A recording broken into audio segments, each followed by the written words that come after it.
Bien, hemos comenzado la clase, la segunda clase de doctrina bíblica. Entonces, estamos en la materia de bibliología y hoy estaremos tratando el tema de la inspiración. Vamos a profundizar un poco en este temario. Entonces, voy a nuevamente a volver a presentar. Ahora sí, listo. Correcto. Bien. Quisiera que hiciéramos un ejercicio muy rápido, ¿sí? Solamente vamos a cinco minuticos en esta parte. Quiero que ustedes ven lo que están viendo en pantalla. Es una serie de eventos bíblicos en el Antiguo Testamento, pero no están organizados cronológicamente, están en desorden, ¿sí? Entonces, la idea es que ustedes lo organicen eh, en esa secuencia cronológica como se encuentra en la Biblia, desde Génesis hasta el último evento que nosotros encontramos en la Biblia o que está aquí en estos, en estos eventos que están en el Antiguo Testamento, ¿sí? Me explico. El primer dato o el primer acontecimiento, si empezamos a organizarlos, es la creación, ¿sí? Ese es el primero que deberíamos colocar. Y luego hay sucesivamente, ustedes van a colocar en el orden como aparece en la Biblia cada uno de estos eventos, ¿sí? Entonces, tenemos solamente 5 minutos, por favor, para poder desarrollar esta actividad. Si lo pueden ahí en una hojita, los van escribiendo en el orden que aparece en la Biblia. ¿Sí me he hecho entender? Amén, hermano, sí, señor. Listo. Entonces, empecemos, por favor.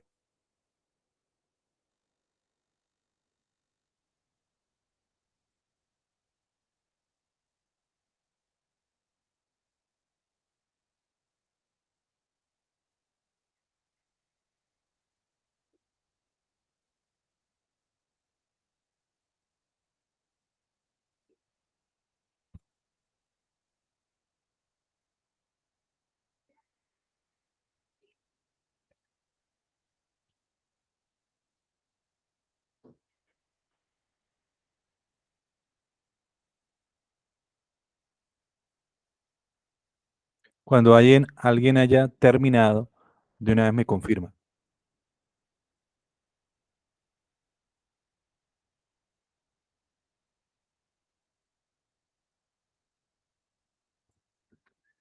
Mm.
2 minuticos y ya terminamos.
Bueno, vamos a- hasta donde hayan alcanzado, vamos a hacer la comparación o vamos a hacer la revisión respectiva. Bien, entonces, quiero que hasta donde hayan alcanzado, vamos a verificar si les quedó en el orden que aparece en la Biblia. Entonces, el primer evento, bueno, está claro, la creación. Segundo, Adán y Eva. Luego sigue la caída. Luego viene Noé y el diluvio, la torre de Babel. Viene el llamamiento de Abraham, José en Egipto, Moisés y el Éxodo, la ley. Dios le da la ley al pueblo de Israel, el tabernáculo, la peregrinación por el desierto durante 40 años, la tierra prometida, el tiempo de los jueces y viene la época de la monarquía. Primer rey de Israel, Saúl, David y Salomón con la construcción del templo. ¿A alguien le quedó bien? ¿O alcanzaron a terminarlo? No, hermano, yo iba en la sexta, pero de las 6 tenía como una mal. Ah, perfecto, hermano Johan. Hermana Mariela. Coincidí en algunas. Hermana Carolina, ¿alcanzó a hacerlas?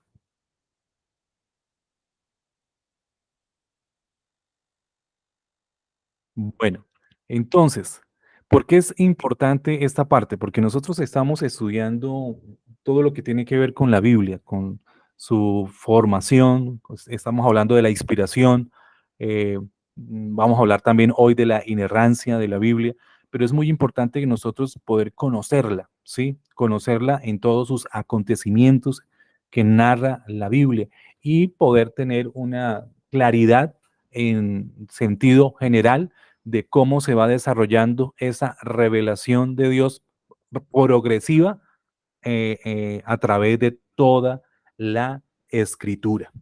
Bien, más adelante, al finalizar este curso, vamos a hacer un recuento histórico de cómo poder nosotros históricamente hacer el reconteo de o poder describir los acontecimientos más importantes de toda la narrativa bíblica, porque así nosotros podemos ubicarnos en el contexto histórico de cualquier pasaje de la Biblia o de cualquier libro que nosotros estemos leyendo.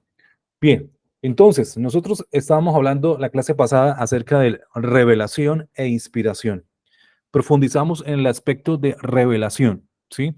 Que teníamos una revelación general y una revelación especial. Y que la revelación especial es a través de Cristo y su palabra. Entrábamos a la inspiración. Ya Dios quita el velo, quiere mostrarse al hombre, quiere revelarse al hombre.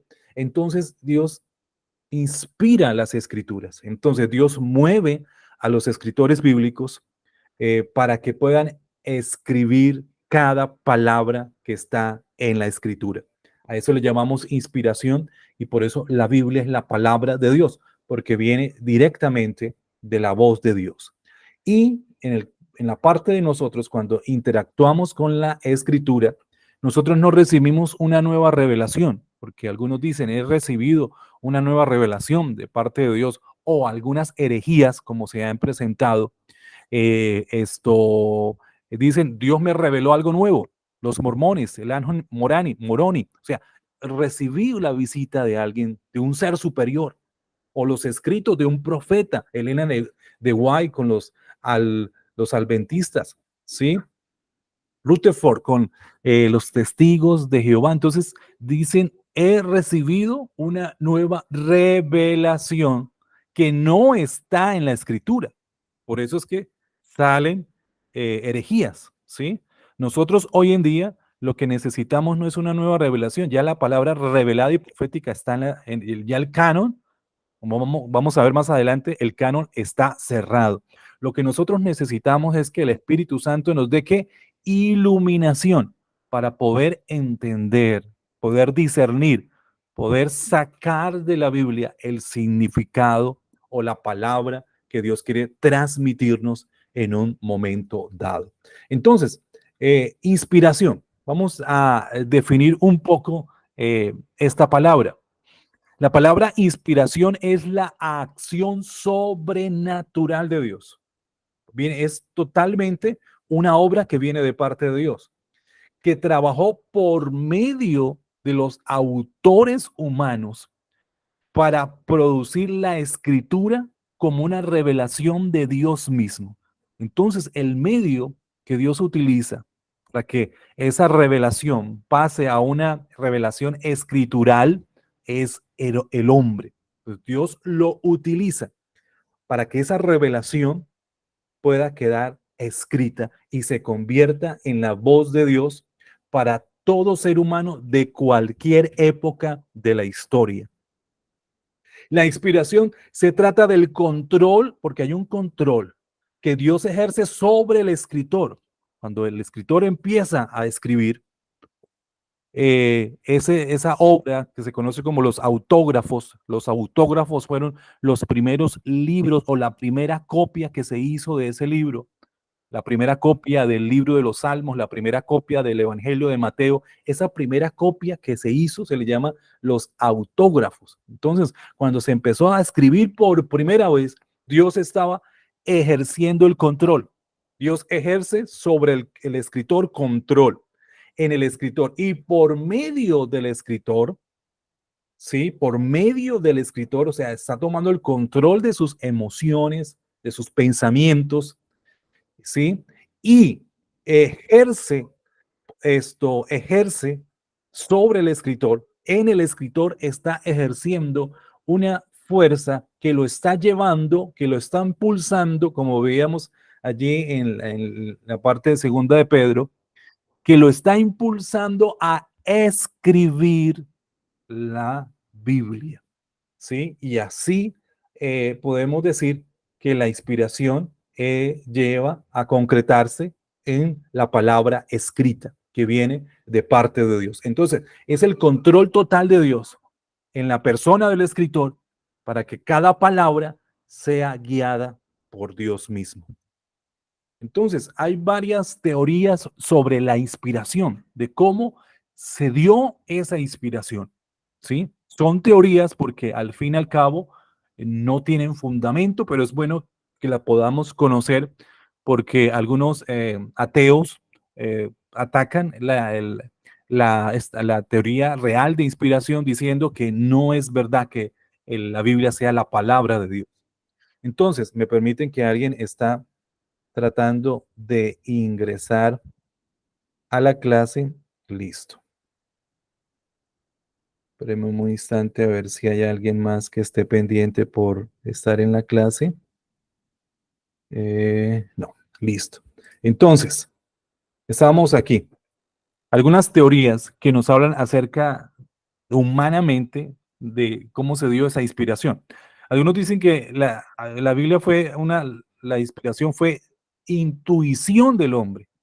La teoría de intuición sostiene que la inspiración es un tema de percepción ejercida por genios religiosos con gran conciencia espiritual, o sea, que tenían una gran capacidad espiritual, una gran percepción para poder discernir y que esa intuición o esa capacidad mental es espiritual que ellos desarrollaron capacitó para poder escribir la Biblia. Entonces, fue una intuición espiritual.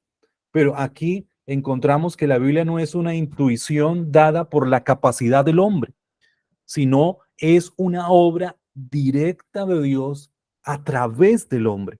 Entonces, la teoría de la intuición no la podemos aceptar como verdadera cuando se trata de ver las Sagradas Escrituras. Otros hablan de la teoría de la iluminación. Dios iluminó las mentes de los escritores bíblicos, proporcionándoles una comprensión profunda y una percepción especial de la verdad divina. Entonces, ¿qué nos dice esta teoría? Que Dios ilumina la mente del hombre, ¿sí? los ilumina para darles una capacidad de comprensión mayor que cualquier otro ser humano. Y cuando tienen esa comprensión, entonces ellos empiezan a escribir la palabra, la escritura. ¿Cuál es el problema de esta teoría de la iluminación? Que, como otras que vamos a ver, limitan la acción de Dios hasta cierto punto. En esta teoría de la iluminación, solamente Dios llega a tocar, a iluminar la mente del escritor, y hasta ahí llega la obra de Dios sobre la palabra escrita. Entonces, esta teoría de la iluminación tampoco la podemos aceptar. Nosotros somos los que sí necesitamos iluminación para poder entender lo que ya está escrito, lo que ya, la palabra revelada que ya está hecha escritura, ¿sí? Entonces, tampoco validamos esta teoría de la iluminación. La otra es la teoría del dictado. Algunos dicen que Dios, como se dicta una carta que tiene tiempo anterior, que tenían ahí su secretario, y alguien empezaba a hablar, y eh, hablar, sí, y ahí tenía su secretario que empezaba a escribir esa carta. Entonces, ¿qué hacía el escritor o el que estaba, el escribiente? Cada palabra que escuchaba, la escribía, ¿sí? Cada expresión, cada palabra la escribían. Era un dictado directo. Entonces, si lo llevamos a la palabra, era el dictado de Dios directo al hombre. Dios escuchando la voz de Dios, el dictado, y ellos escribiendo. Sostiene que Dios dictó las mismas palabras de las escrituras y que los escritores eran en gran medida pues pasivos. Simplemente estaban ellos escribiendo, pero sus emociones, su intelecto no participó, ¿sí? En esa palabra escrita, ¿sí? Aunque sí hay, aparte de la Biblia, y fue un dictado, en el caso de las tablas de la ley, Dios le dictó en las tablas de la ley, esas leyes a Moisés. Ahí sí Moisés estaba transcribiendo lo que Dios le estaba dictando, pero es una sola parte, una sola sección de la escritura, y toda la demás escritura no fue un dictado. Otra teoría es la teoría dinámica. Sostiene que Dios trabajó con escritores humanos para producir la escritura. Hasta ahí está correcto. El Espíritu Santo los guió a tener los pensamientos que él deseaba, los cuales ellos los expresaron con sus propias palabras. Entonces, ¿qué dice la teoría dinámica? Que el Espíritu Santo colocó los pensamientos correctos, ¿sí? Entonces, la obra de Dios, ¿hasta dónde llegó? Hasta colocar en la mente, colocar los pensamientos correctos en el escritor, y hasta ahí llegó, porque ahora el escritor escoge las palabras de acuerdo a sus pensamientos y empieza a escribir la escritura. ¿Cuál es el inconveniente de la teoría dinámica? Que ahí está, limita la obra de Dios en la palabra escrita, porque hasta dónde llega la obra o la auditoría de Dios, hasta la mente. El Espíritu Santo coloca el pensamiento y ya, hasta ahí llega, y de ahí la responsabilidad del hombre es conseguir una palabra y escribirla de acuerdo a ese pensamiento. Entonces, tampoco la teoría dinámica la validamos como la teoría correcta de inspiración, porque recordemos la clase pasada, toda la escritura es inspirada por Dios. O sea, ¿cuándo termina la auditoría de Dios en la palabra escrita? Hasta que el escritor escribió la palabra. Cuando el escritor escribe la palabra y está ya en la escritura, en ese rollo, hasta ahí llegó. O sea, hasta que se escribe, ahí termina la auditoría. Por eso decimos, la obra de Dios es total hasta que se escribe la escritura, y ahí se convierte en palabra de Dios. Entonces, ¿cuál es la teoría más acertada con respecto a la inspiración de las Sagradas Escrituras? Recuerden que cuando hablamos de inspiración de la Biblia, estamos diciendo que la Biblia es la palabra de Dios. Entonces, se le conoce como la inspiración verbal y plenaria. Esa es la que sí valida la inspiración de las Sagradas Escrituras, la que sí valida que la Biblia es la palabra de Dios. La inspiración verbal y plenaria. ¿Qué quiere decir esto? La inspiración verbal y plenaria de las Escrituras significa que toda la Escritura, por eso habla de plenaria, de pleno, de totalidad, toda la Escritura, el canon de los 66 libros de la Biblia y ningún otro más, porque recordemos que el canon está cerrado, ya no podemos anexar más libros porque ya la palabra o la revelación que necesitamos ya está ahí cerrada. Entonces, esa inspiración es plena, total, en todos los 66 libros de la Biblia, que son inspirados por Dios, en todas sus partes, ¿sí? Desde Génesis hasta Apocalipsis, pero no solamente en términos generales, plenos, sino que cada palabra que encontramos en la Escritura es palabra de Dios. Por eso nos dice inspiración verbal, nos está diciendo de palabra, ¿sí? De cada verbo, de cada adjetivo, de cada una de las letras, palabras que aparecen en las Escrituras, es inspirada por Dios. Es plena, que nos habla de su totalidad, y es verbal, palabra por palabra, es inspiración de parte de Dios. Proverbios 35 dice, toda palabra de Dios demuestra ser verdadera. Todo lo que dice la Biblia es veraz, porque cada palabra es veraz, es inspirada de parte de Dios.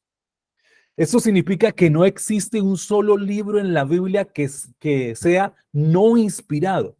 O sea, alguien diría, toda la Biblia es inspirado, pero a excepción, algunos dirían, del libro de Esther, porque por mucho tiempo en la antigüedad se cuestionó un poco si realmente el libro de Esther debería ser incluido en el canon del Antiguo Testamento, porque es uno de los libros que no aparece la palabra Dios, pero sí vemos la mano de Dios moviéndose para salvaguardar al pueblo. Y ahí vemos la protección de Dios sobre el pueblo. Entonces, toda la Biblia es inspirada por Dios. O sea, no hay ningún libro de la Biblia, de los 66 libros, que no sea inspirado por Dios, o que contenga partes no inspiradas o con un grado menor de autoridad. ¿Sí? Algunos dirían, los evangelios tienen mayor autoridad porque fue directa la palabra de Cristo en ese momento, las enseñanzas de Jesús. Entonces tienen mayor grado de inspiración. No, en la Biblia no encontramos jerarquías de inspiración, grados de inspiración. Nos habla de un solo grado superior y sublime, que es palabra de Dios. Toda la Biblia es palabra de Dios. Cualquier libro en el cual usted esté reflexionando, leyendo, es la misma fuerza de inspiración que viene de parte de Dios. Por eso nos dice inspiración verbal, cada palabra plenaria nos habla de pleno, de totalidad. Entonces, ¿qué también significa, qué otro significado o a qué nos lleva la inspiración verbal y plenaria? También significa que incluso la gramática, el vocabulario y la sintaxis de la escritura es inspirada. O sea, no solamente la palabra, sino toda la gramática y el vocabulario y la sintaxis que se utilizaron para poder hacer clara el mensaje, eso también es inspirado de parte de Dios. Jesús dijo, o Cristo dijo, que Cristo, la palabra dice, Cristo es el camino, la verdad y la vida. Algo diferente si apareciera o dijera, Él es solo un camino, una verdad y una vida. Si encontramos una versión que lo exprese solamente de esa manera, Jesús es un camino, una verdad y una vida, ¿qué nos está diciendo esa expresión? que existen muchos caminos y entre esos caminos hay uno que es Jesús, pero el pasaje no nos está diciendo eso.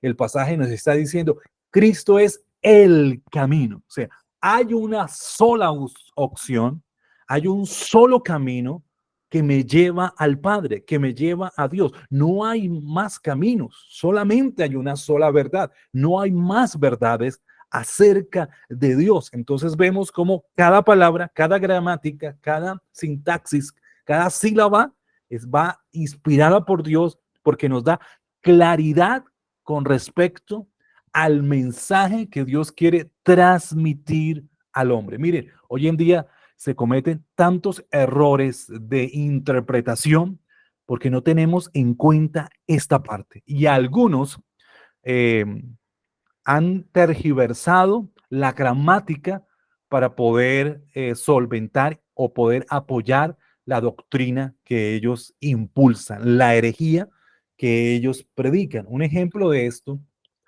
es este pasaje. Yo creo que miremos el que está en la parte superior que dice, y él cuando Jesús estaba crucificado, estaba a punto de morir junto a dos ladrones, uno de los ladrones le dice, Señor, acuérdate de mí cuando vengas en tu reino. Y Jesús le contestó, miren esta expresión, miremos la parte de arriba. Y él le contestó, yo te aseguro hoy, 2 puntos, estarás conmigo en el paraíso. ¿Qué nos quiere decir? ¿Cómo, de acuerdo a la gramática que aparece, la sintaxis, el uso que se hace ahí de los signos, qué nos estás dando a entender este pasaje? Yo te aseguro hoy, ¿qué le está asegurando hoy? Hoy te estoy asegurando una cosa, que más adelante estarás conmigo en el paraíso.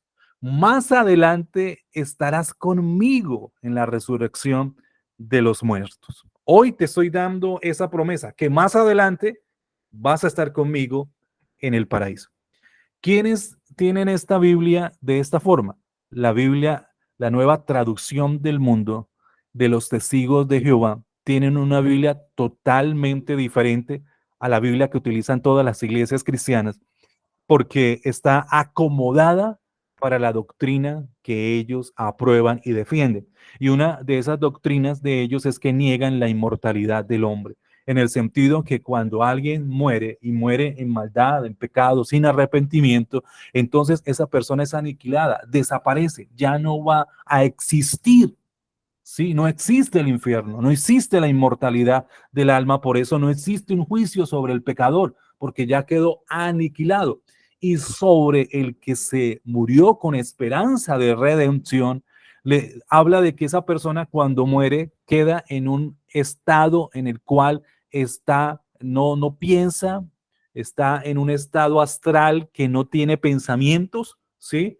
Y queda ahí su mente dormida hasta que venga la resurrección de los muertos en el tiempo del paraíso. Eso es lo que dice para ellos ese texto.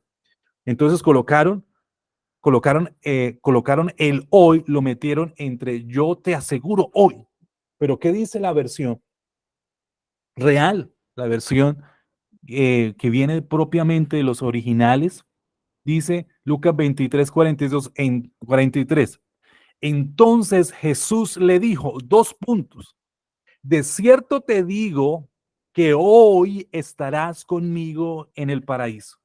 De esta forma, como está aquí escrito, que es la verdadera que nos está, que en qué consiste la promesa que Dios le estaba dando al ladrón. Le estaba diciendo, hoy mismo estarás conmigo en el paraíso. Cuando mueras vas a ir al cielo porque vas a morir en salvación. Te has arrepentido de tus pecados. Entonces, hoy mismo estarás conmigo en el paraíso. Si ven cómo esto, cada expresión, sintaxis, palabra, signo, está en el punto correcto para darnos el mensaje correcto. Porque algunos pueden colocar un signo, como hacen la Biblia de los testigos, para cambiar totalmente el sentido real de las escrituras. Entonces, estamos hablando de la inspiración verbal, cada palabra, y plenaria, que nos habla de totalidad. toda la Biblia es inspirada por Dios. No sé si me he hecho entender hasta el momento o tienen alguna duda al respecto. No, hermano, amén, amén. Perfecto. Muy bien. Entonces, miremos, miremos este pasaje. Pablo le está escribiendo a Timoteo. Pablo ya está finalizando su ministerio. Está encarcelado. Va a ser su juicio final ya de sus últimos días. Ya va a ser su sentencia de muerte. Y en ese último tiempo de su ministerio le escribe una carta, las cartas pastorales, Timoteo, Tito, eh, a, a Timoteo, ¿sí? Empieza a escribirle esa carta, empieza a darles consejos y viene esa palabra inspirada del Espíritu Santo guiando a Pablo a escribirle a Timoteo. Pero mientras Pablo estaba escribiéndole a Timoteo la palabra inspirada que venía de parte de Dios totalmente, recordemos, inspiración verbal, llega un momento en que Pablo se acuerda de algo que se le quedó, aunque él estaba en la cárcel, hay cosas, hay un pergamino de la Biblia que se le quedó, ¿sí? Y le está diciendo a Timoteo, Timoteo, por favor, tráeme ese pergamino, porque como estaba encarcelado, él no tenía nada allí en la cárcel. Entonces, ahí en segunda de Timoteo 4:13 dice, trae cuando vengas el capote que dejé en Troas en casa de Carpo y los libros, mayormente los pergaminos, quizás eran escritos del Antiguo Testamento que Pablo tenía allí. ¿Sí? Entonces le está diciendo, por favor, tráemelos, me acabo de acordar y necesito que me traigas esos pergaminos. Alguien diría, bueno, que eso, ¿por qué está en la Biblia? ¿Por qué necesitamos, si fue una situación que Pablo se acordó y en ese momento le dice a Timoteo, por favor, tráeme esos pergaminos?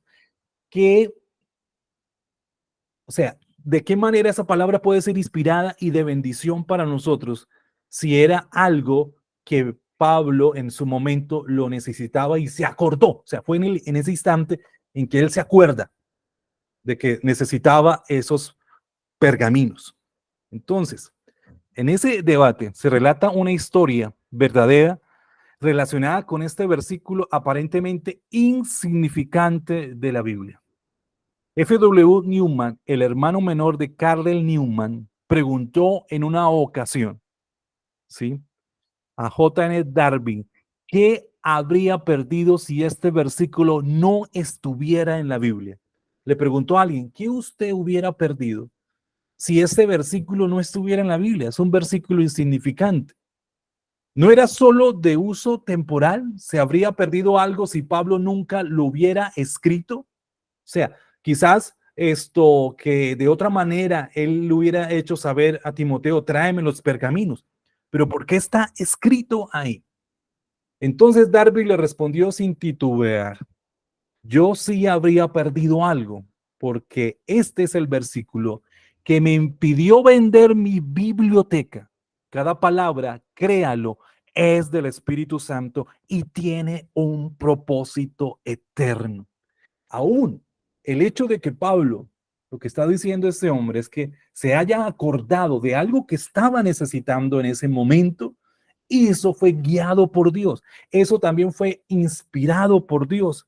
¿Y qué enseñanza tan profunda nos deja que Pablo, aún en sus últimos días de su ministerio, porque ya iba a ser llevado a muerte, encarcelado, él estaba pidiendo los pergaminos porque quería seguir estudiando, quería seguir meditando en la palabra de Dios, aún en los últimos instantes de su vida. Nunca se olvidó de la palabra de Dios. Entonces miren cómo aún esto que parece insignificante nos da una enseñanza profunda en cualquier momento para nuestras vidas.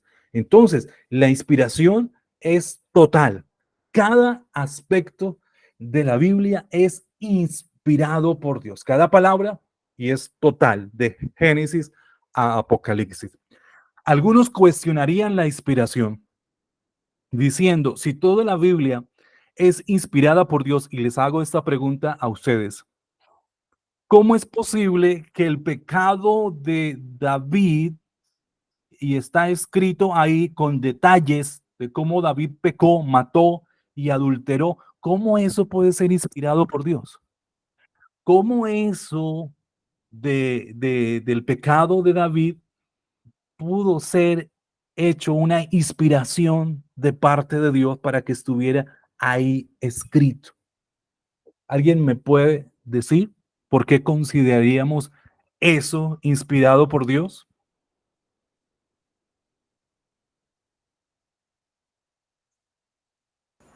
Para no cometer los mismos errores.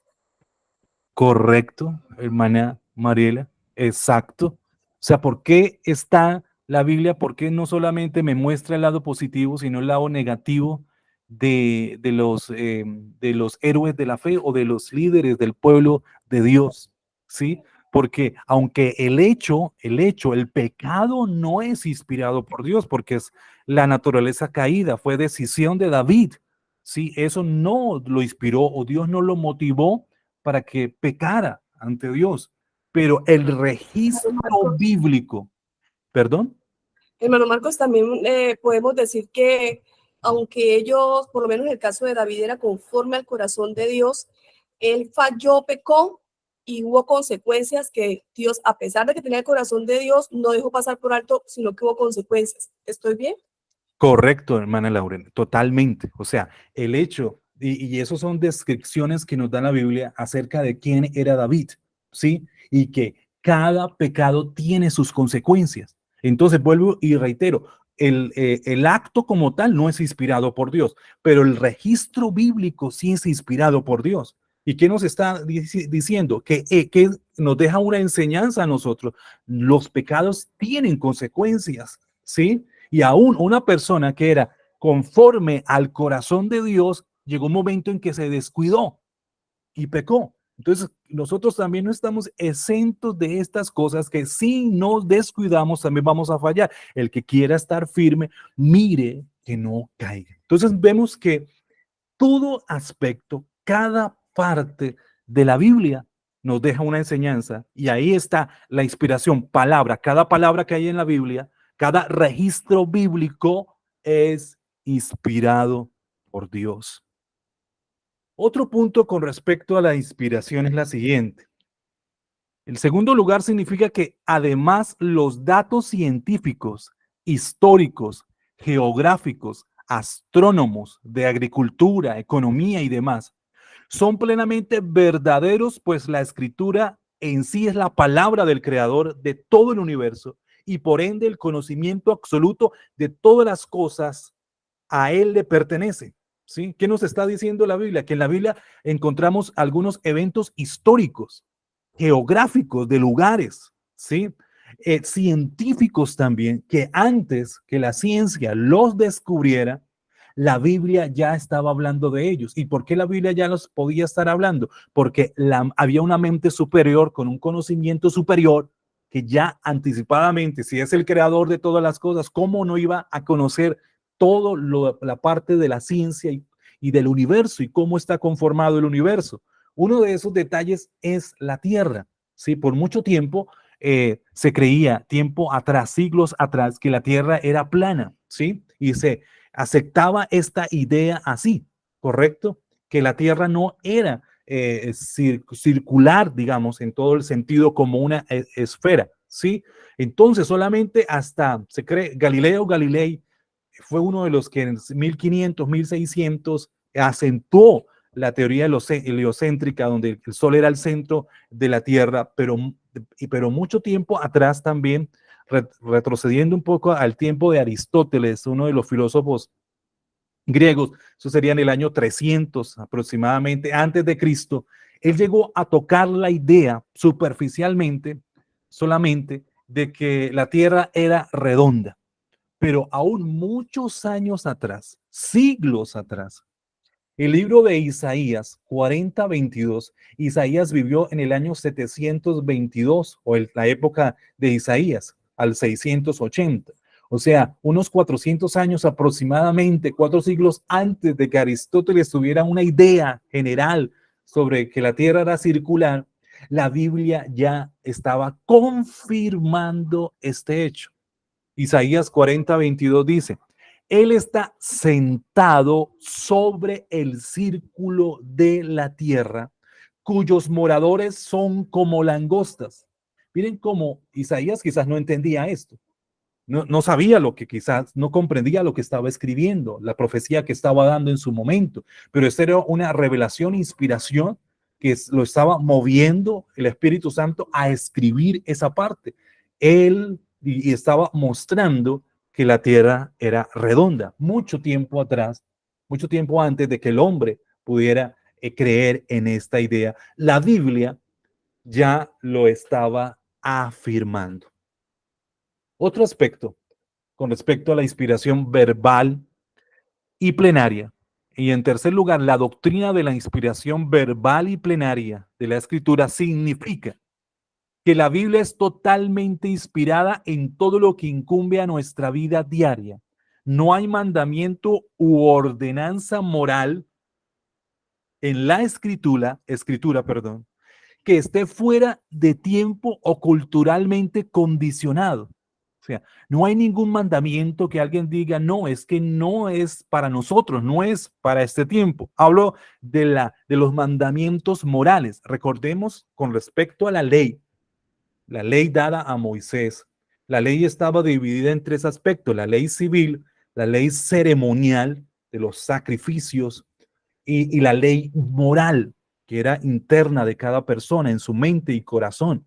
Cuando Cristo vino a este mundo, murió en la cruz, ya nosotros no estamos bajo la ley. O sea, no estamos bajo la ley civil, ojo por ojo, diente por diente, no estamos bajo la ley ceremonial, no tenemos que hacer sacrificios. Cristo es el verdadero sacrificio, en el Cordero perfecto. Cuando Juan el Bautista dijo, he aquí el Cordero de Dios que quita realmente el pecado del mundo. Entonces ya no estamos, el libro de Pablo en Gálatas nos dice eso, ya nosotros no estamos bajo la ley. La ley fue el ayo que nos llevó, la nodriza que nos llevó a Cristo, y ya cuando estamos con Cristo, pues tenemos que soltar esos rudimentos de la ley. Pero sí quedó la ley moral.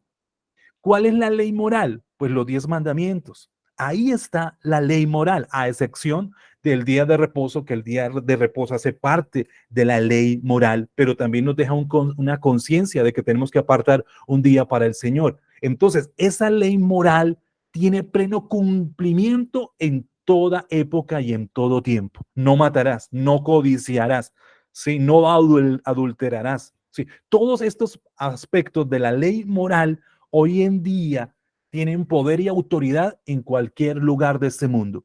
Y la Biblia lo está avalando. La Biblia nos está diciendo que esa doctrina moral que la Biblia resalta y enseña, nos está diciendo que la Biblia es inspirada por Dios, porque esa moralidad la tiene toda persona. Miren que esa ley moral, cuando alguien nace, va creciendo en su mente, su conciencia.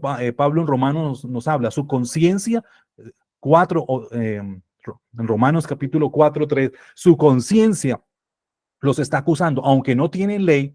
Les está hablando a los gentiles, ¿sí? Que dicen, ellos no tienen ley, pero si hay una ley en su corazón, en su conciencia que los acusa. O sea, hay una moral que nos da a entender. Este es el argumento moral de la existencia de Dios. Dios colocó esa moral y esa moral también la resalta la Biblia. Y eso nos da a entender que la Biblia es inspirada por Dios.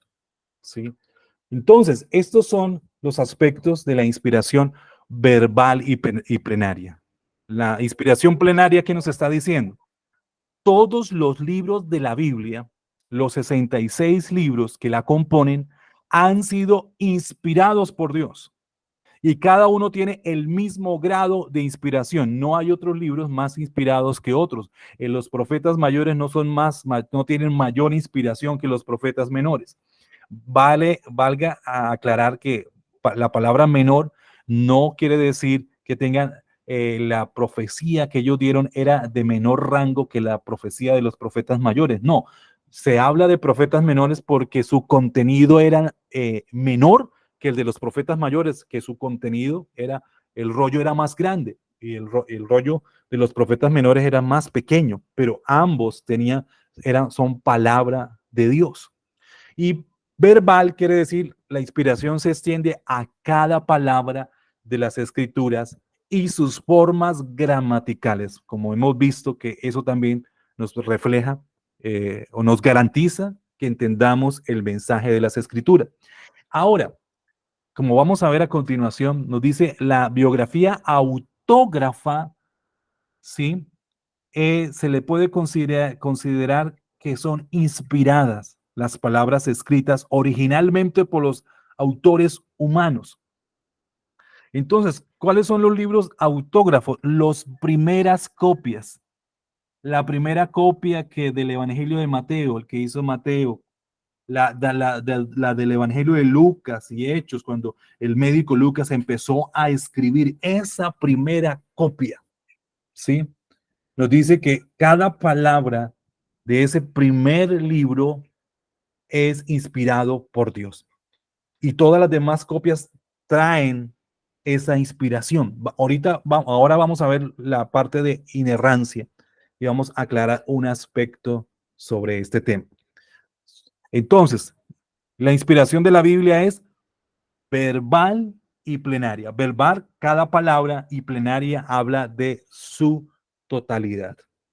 Ahora vamos a ver la parte de la inerrancia de las escrituras.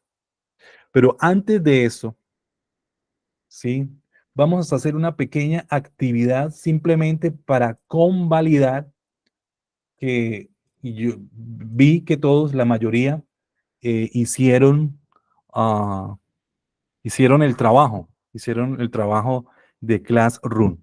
Entonces, ¿qué vamos a hacer? Todos en este instante, yo les voy a enviar un link ahí por el WhatsApp y ustedes van a responder una pregunta que está relacionada con está relacionada con la tarea que hicieron en Classroom. Entonces, yo quiero que vayan allí al WhatsApp en este instante. Les acabo de enviar un enlace. Cuando ustedes le dan clic a ese enlace, les va a aparecer algo así.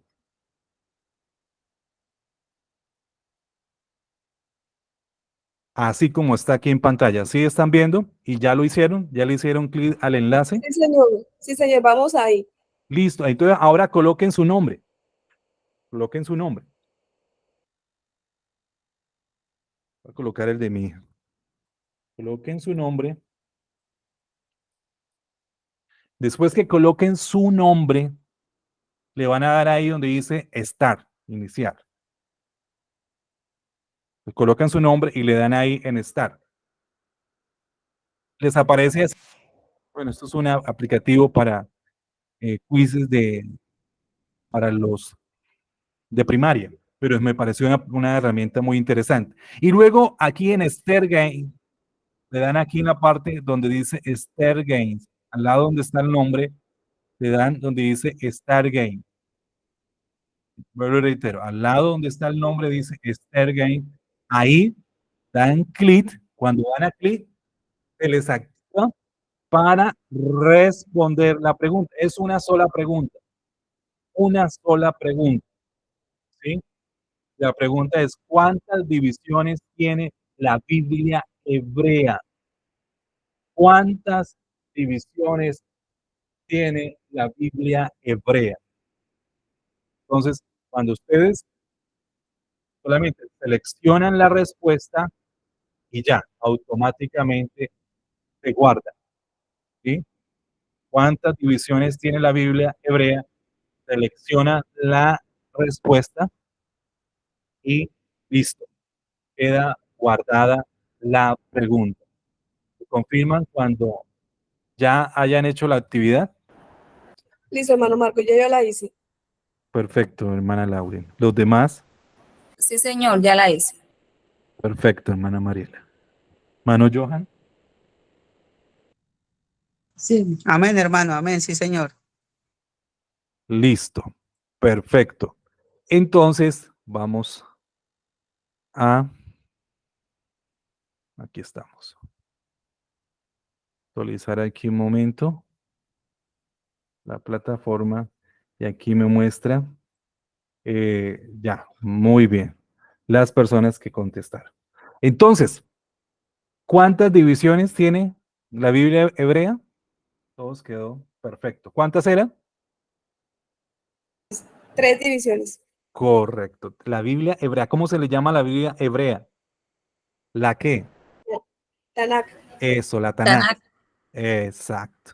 Y tiene 3 divisiones, que es la Torá, Nevi'im y, ¿recuerdan de la otra? Ketubim. Exacto. Habla de la Torá, los, eh, los escritos. De la ley. Exacto. Ujú.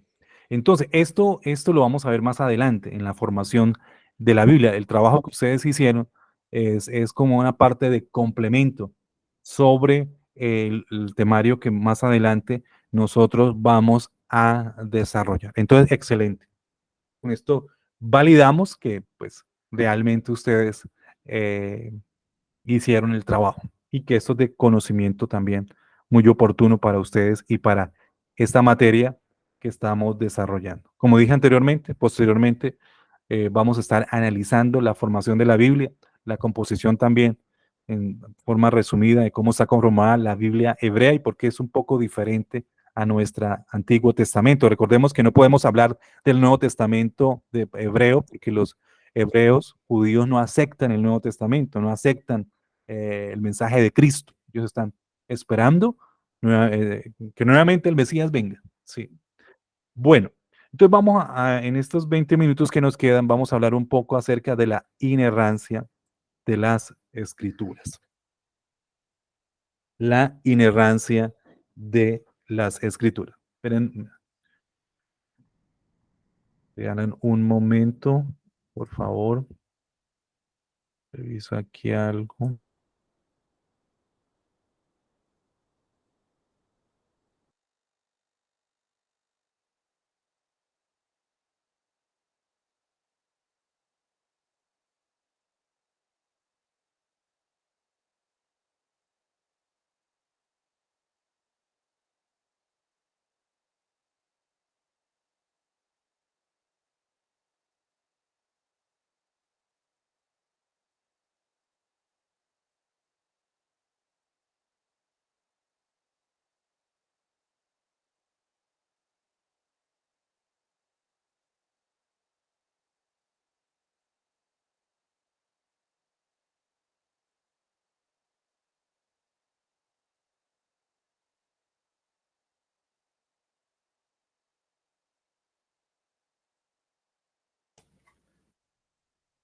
Bueno, la inerrancia de las escrituras. ¿Me están escuchando?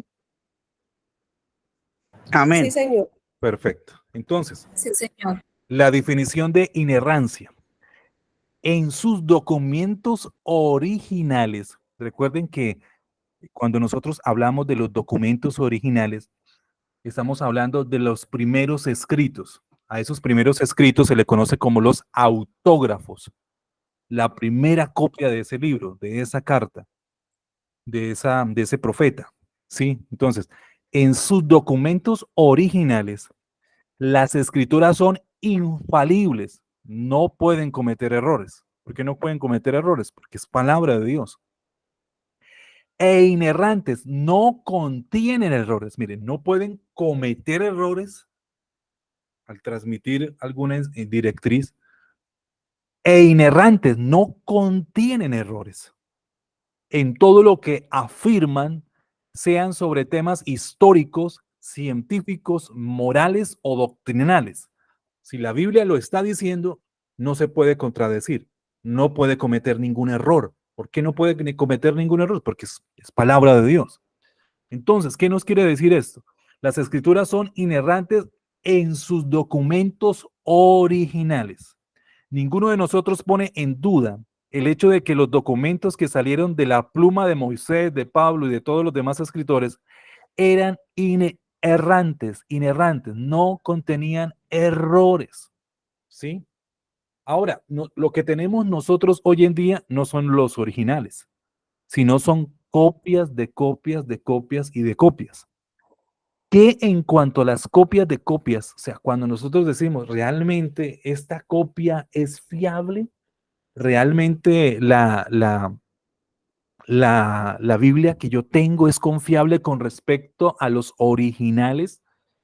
Y ya cuando vayamos a estudiar un poco la formación de la Biblia, nos vamos a dar cuenta de que son confiables porque cuando comparamos, digamos, la Biblia que tenemos hoy, la versión 60, que es la común en las iglesias cristianas, la comparamos con los escritos en hebreo, y griego, los originales, o sea, el texto Masoreta, el Textus Receptus, que es el texto griego del Nuevo Testamento, ¿sí? Y el texto Masoreta del Antiguo Testamento, del hebreo. Lo comparamos con esos escritos originales y vemos que son prácticamente iguales, aunque son copias de copias.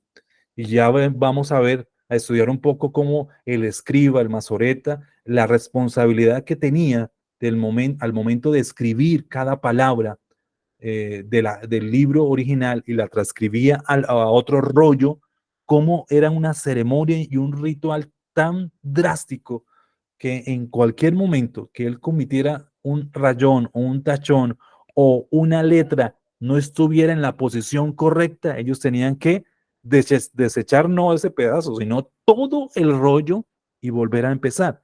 Entonces, por eso esto nos garantiza que las copias que tenemos hoy en día, aunque sí hay pequeños errores de traducción, pero que no afectan la revelación de Dios y no afectan la doctrina coyuntural de la Biblia, ¿sí? Esos escritos que tenemos hoy en día o esas versiones que tenemos de la Biblia hoy en día son totalmente confiables, ¿sí? Entonces, los eruditos han declarado que la Biblia es el libro de antigüedad más copiado y ampliamente difundido en toda la historia de la humanidad. O sea, no hay ningún otro escrito, no hay ningún otro libro que se haya copiado tanto como se ha copiado la Biblia y que tenga tantas copias como tiene la Biblia. Hay casi 6.000 manuscritos sobrevivientes del solo cuando hablamos del Nuevo Testamento.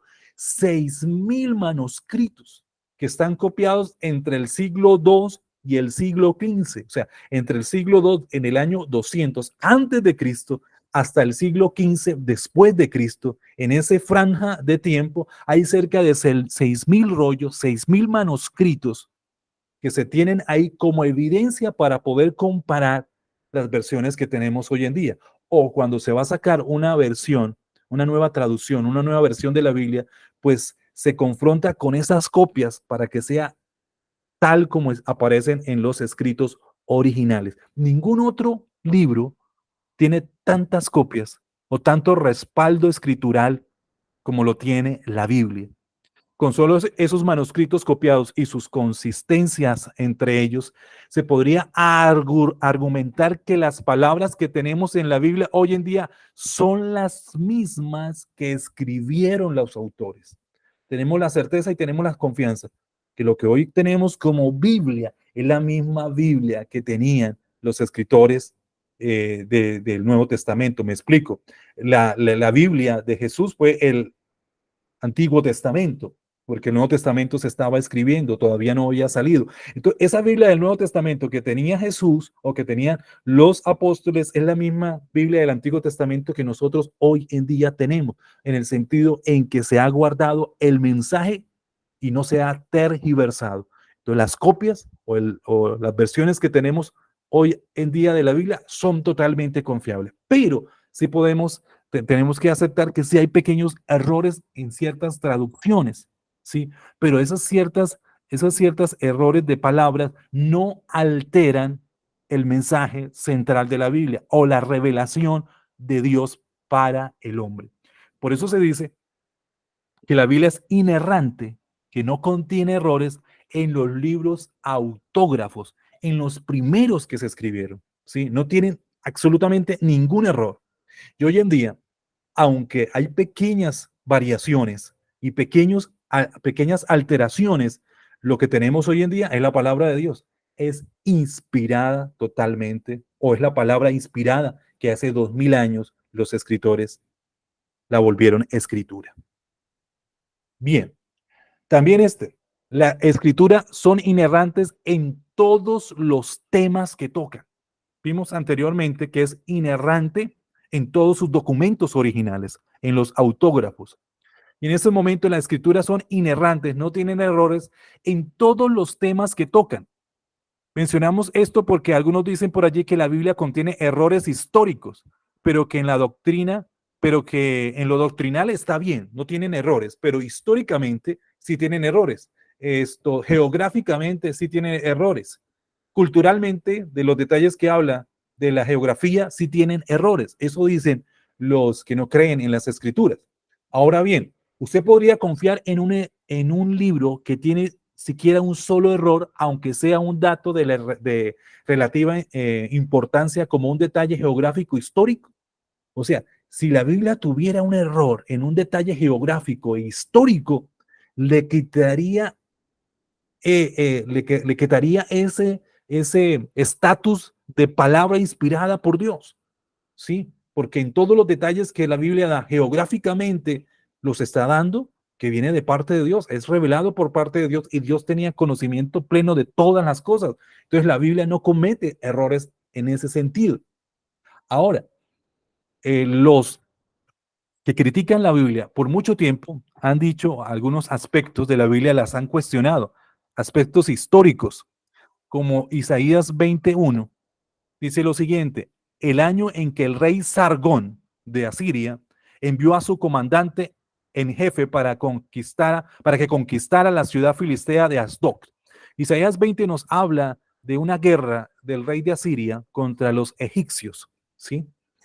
Pero esa evidencia histórica del rey Sargón de Asiria, ningún libro de historia narraba que existiera un rey Sargón de Asiria. No, nombraba toda la genealogía de tiempo antiguo de los reyes de Asiria, pero ninguna nombraba históricamente que existiera realmente un rey Sargón. Entonces todos cuestionaban la Biblia y decían, miren, la Biblia tiene un error que aporta un dato histórico que no es cierto. Y por mucho tiempo se cuestionó la veracidad de la Biblia desde este punto de vista. Pero en el año 1842, Paul Émile Botta empezó a hacer ciertas excavaciones hasta que se encontró con unas ruinas y encontró una ciudad, encontró un lugar, un palacio. Y cuando empezaron a investigar, se dieron cuenta por los escritos que habían que era de un rey llamado Sargón, y que de la época en la cual se está evidenciando era de la época del tiempo de que Isaías estaba hablando de esa guerra. En las ruinas, Sargón dejó muchas inscripciones que detallaban sus conquistas militares. Una de estas fue una inscripción reveladora que trataba de sus acciones contra Asdod, la que estaba hablando Isaías capítulo 20, las mismas que estaba narrando el profeta Isaías. En una pared encontraron la guerra que el profeta Isaías la describió en el capítulo 20. Entonces, con esto podemos ver que cada detalle y cada tema y cada referencia que hace la Biblia, ya sea geográfica, histórica, científica, en ningún momento comete error. No comete error cuando habla acerca de esos detalles históricos, y esto nos habla de que la Biblia es inspirada por Dios.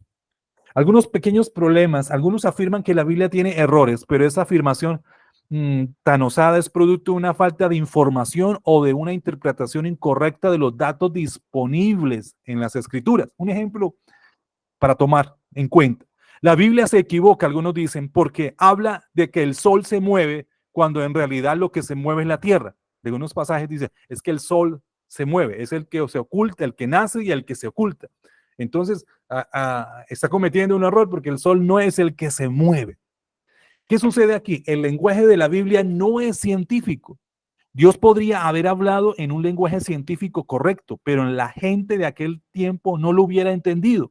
Además, hasta los científicos dicen salió el sol. O sea, en el lenguaje que nosotros tenemos hoy en día, aunque tenemos la conciencia que no es el sol que sale, ¿sí? Sino la Tierra que debido a su rotación y traslación da el día y la noche. Entonces, pero para nosotros, fenomenología, lo que nosotros, la percepción que tenemos del día, humanamente es que el sol sale y se oculta. Esa es la percepción también que tiene del escritor y por eso da el mensaje de esa manera, porque es como nosotros lo percibimos, ¿sí? Entonces, en ese sentido, la Biblia tampoco está cometiendo ningún error. Está ahí en Eclesiastés 1:5. El sol sale y se opone y se apresura a dar toda la vuelta para volver a salir. Si hubiera alguien intentado acusar a Salomón de un error científico por describir al sol en movimiento, cuando era en realidad es la tierra la que se mueve, debería morderse la lengua, dice el que explica este pasaje. Él tan solo estaba usando el lenguaje de la apariencia humana. El sol parece salir y ponerse, esa es la apariencia que nosotros tenemos. Incluso los científicos utilizan este lenguaje continuamente y siempre se les entiende perfectamente y sin necesidad de explicación, porque aún ese lenguaje lo manejan en otras áreas de la ciencia, ¿sí? Que el sol sale y se opone. Pero esa es la percepción que uno tiene, aunque la explicación científica sea otra. Entonces, por esa razón, la Biblia no está cometiendo ahí un error, porque es la manera en que nosotros lo entendemos.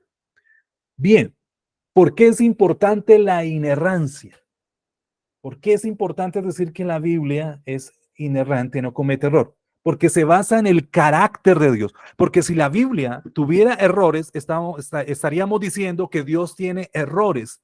Entonces, si Dios tiene errores, estamos diciendo que Dios no es Dios, ¿sí? No es omnisciente, no es todopoderoso, no es perfecto. ¿Sí ven? Cuando alguien ataca la Biblia para desacreditarla, está atacando a Dios, desacreditando a Dios. Entonces, la inerrancia se basa en el carácter de Dios, que no puede mentir. Dios no puede mentir intencionalmente porque es quien dio la ley moral absoluta. No puede equivocarse porque es omnisciente. Él conoce todas las cosas. Y si la Biblia es la palabra de Dios escrita, entonces es sin error. Por eso, vuelvo y reitero, los ateos atacan tanto la Biblia porque si desacreditan la Biblia, desacreditan a Dios y llegan al punto a decir, desacreditando la Biblia, estamos diciendo Dios no existe porque Dios también tiene errores porque la Biblia tiene errores. Pero ya hemos visto, la Biblia es inerrante porque se basa en el carácter de Dios, en la palabra de Dios, es Dios mismo hecho palabra. Esa es la Biblia. Ahora, fue enseñada por Cristo y los apóstoles y Cristo predicaban y enseñaban el concepto de inerrancia de las escrituras. Miren que Jesús mismo lo expresó en Juan capítulo 10, versículo 35. La escritura no puede ser quebrantada, ni una tilde, ni una coma, nada puede ser quitado. Todo es valioso, no hay error, no puede ser quebrantado. Mateo 5:18, hasta que pase el cielo y la tierra, ni una pizca ni un punto pasará de la ley hasta que todo se haya cumplido. ¿Por qué es importante la inerrancia? Porque Cristo mismo la enseñó. Y tercero, es fundamental para todas las demás doctrinas. Todas las doctrinas de la salvación, ¿cómo se llama? La doctrina de la salvación, la doctrina de la Trinidad, ¿sí? Y todas las demás doctrinas del bautismo, de la santidad. La inerrancia es fundamental para todas las demás doctrinas cristianas. Claro, aquí hay una salvedad. Es verdad que hay algunas doctrinas como la muerte expiatoria o la resurrección corporal de Cristo, más enteramente, son esenciales para la salvación. O sea, yo creo en Cristo y la persona va a ser salva si se arrepiente. Sin embargo, todas las doctrinas relacionadas con la salvación se derivan de la autoridad de la Biblia. ¿Por qué es relevante la doctrina de la salvación? Porque la Biblia lo está diciendo, porque la Escritura lo está diciendo. Cristo murió por nuestros pecados. la Biblia lo dice y lo respalda. Por eso la doctrina de la salvación tiene significado para las personas, porque está en la Biblia. Algunos pueden rechazar la doctrina de la inerrancia y pueden decir, la Biblia contiene errores, pero pueden creer en Jesús, ¿sí? Y pueden salvarse. Pero el punto en este sentido es que la doctrina de la salvación se basa en la inerrancia de la Escritura. Entonces, alguien que acepta a Cristo como su Señor y Salvador debe también aceptar que Cristo es el autor de la Biblia y que si Cristo es Dios y no tiene errores y es perfecto y es el autor de la Biblia, Dios, la Trinidad, entonces la Biblia tampoco tiene errores y tampoco se equivoca en el mensaje que está dando a todas las personas. Por eso es fundamental la doctrina de la inerrancia, porque es el fundamento para todas las demás doctrinas. Bien, hasta aquí, ¿tienen alguna duda, alguna inquietud de lo que hemos estado desarrollando?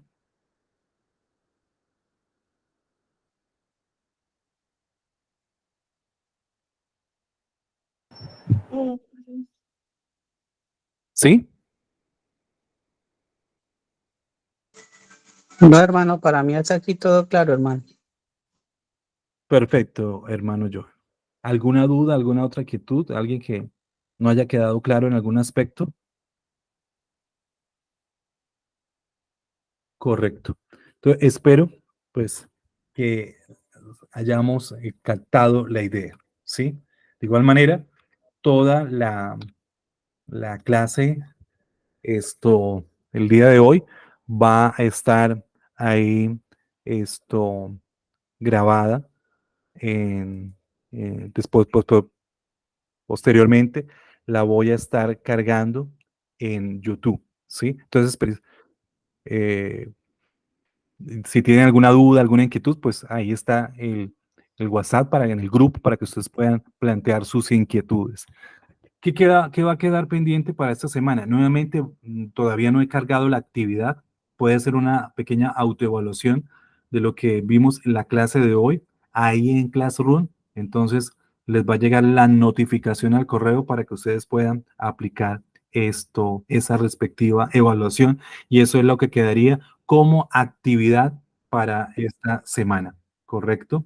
Bueno, hermana Mariela, ¿tiene alguna duda, alguna inquietud? No tengo problemas con Classroom para subir las actividades. No Ah, me cargan. listo. Entonces, si quiere, usted me escribe por el WhatsApp, me manda un pantallazo de lo que le está saliendo, ¿sí? Del error que le está saliendo, para yo poder verificar y así vamos a darle solución a eso, hermana Mariela. Bueno, sí, señor. Perfecto.